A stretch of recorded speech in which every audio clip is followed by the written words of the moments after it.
گمراہیوں کے دور میں قتال کریں گے، تمام امتوں میں سے بہتر امت ہے۔ اے اللہ اس امت کو میری امت بنا، آپ مجھے احمد صلی اللہ علیہ وسلم کا امتی بنا دیں، مجھے دو خصوصیتیں حاصل ہو جائیں۔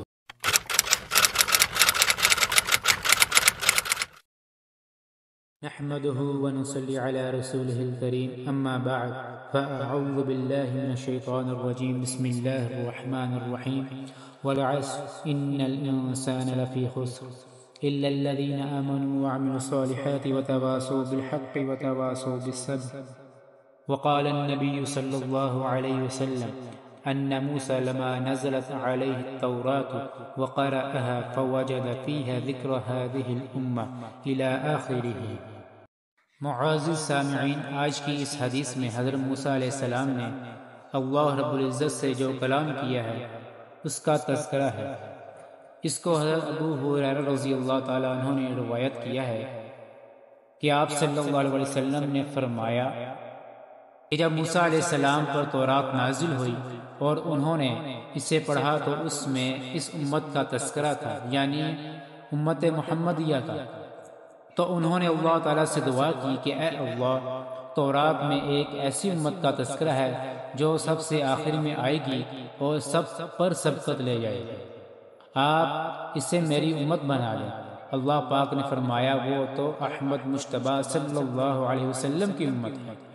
حضرت موسیٰ علیہ السلام نے عرض کیا کہ اے اللہ، تورات میں ایک ایسی امت کا ذکر ہے جو لبیک کہنے والے فرما بردار ہوں گے اور ان کی دعا قبول کی جائے گی، آپ اسے میری امت بنا دیں۔ اللہ پاک نے فرمایا وہ تو احمد صلی اللہ علیہ وسلم کی امت ہے۔ موسیٰ علیہ السلام نے عرض کیا یا اللہ، صحیفوں میں ایک ایسی امت کا ذکر ملتا ہے کہ ان کے قرآن ان کے سینوں میں ہوں گے اور اسے زبانی پڑھیں گے، آپ اسے میری امت بنا دیں۔ اللہ پاک نے فرمایا وہ تو احمد صلی اللہ علیہ وسلم کی امت ہے۔ موسیٰ علیہ السلام نے پھر عرض کیا اے اللہ، صحیفوں میں ایک ایسی امت کا ذکر ہے جو صدقہ خود ہی کھاتے ہیں اور انہیں اس پر اجر دیا جاتا ہے، آپ اسے میری امت بنا لیں۔ فرمایا یہ تو احمد صلی اللہ علیہ وسلم کی امت ہے۔ موسیٰ علیہ السلام نے پھر عرض کیا اے اللہ، صحیفوں میں ایسی امت کا تذکرہ ہے جس میں کوئی آدمی صرف نیکی کا ارادہ کرے اور اس پر عمل نہ کر سکے تو اس کے لیے ایک نیکی کا اجر لکھ دیا جاتا ہے، اور اگر اس پر عمل کر لے تو 10 نیکیوں کا ثواب ملتا ہے، اسے میری امت بنا لیں۔ فرمایا یہ تو احمد صلی اللہ علیہ وسلم کی امت ہے۔ موسیٰ علیہ السلام نے پھر عرض کیا یا اللہ، میں نے صحیفوں میں ایک ایسی امت کے بارے میں پڑھا ہے جو اگر گناہ کا ارادہ کر لے اس گناہ کو کرے نہیں تو اس کے لیے کوئی گناہ نہیں لکھا جاتا، اور اگر اس گناہ کو کر لے تو ایک گناہ لکھا جاتا ہے، آپ اسے میری امت بنا لیں۔ فرمایا یہ احمد صلی اللہ علیہ وسلم کی امت ہے۔ عرض کیا اے اللہ، میں نے صحائف میں ایک ایسی امت کے بارے میں پڑھا ہے جن کو پہلوں اور بعد والوں کا علم دیا جائے گا، اور وہ گمراہیوں کے دور میں قتال کریں گے اور دجال سے بھی قتال کریں گے، آپ اسے میری امت بنا دیں۔ یہ تو حضور صلی اللہ علیہ وسلم کی امت ہے۔ ایک اور روایت میں ہے کہ موسیٰ علیہ السلام نے عرض کیا کہ میں نے ایک ایسی امت کے بارے میں پڑھا ہے جو تمام امتوں میں سب سے بہتر ہے، اسے لوگوں کی نفع رسانی کے لیے بھیجا گیا ہے، وہ لوگوں کو بھلائی کا حکم دیں گے اور برائی سے منع کریں گے، پہلی اور بعد میں آنے والی سب کتاب پر ایمان لائیں گے اور گمراہوں سے قتال کریں گے، یہاں تک کہ کانے دجال سے بھی قتال کریں گے۔ اے اللہ، آپ اس امت کو میری امت بنا دیں۔ اللہ پاک نے فرمایا اے موسیٰ، یہ تو محمد صلی اللہ علیہ وسلم کی امت ہے۔ حضرت موسیٰ علیہ السلام نے پھر عرض کیا اے اللہ، پھر آپ مجھے احمد صلی اللہ علیہ وسلم کا امتی بنا دیں، مجھے 2 خصوصیتیں حاصل ہو جائیں گی۔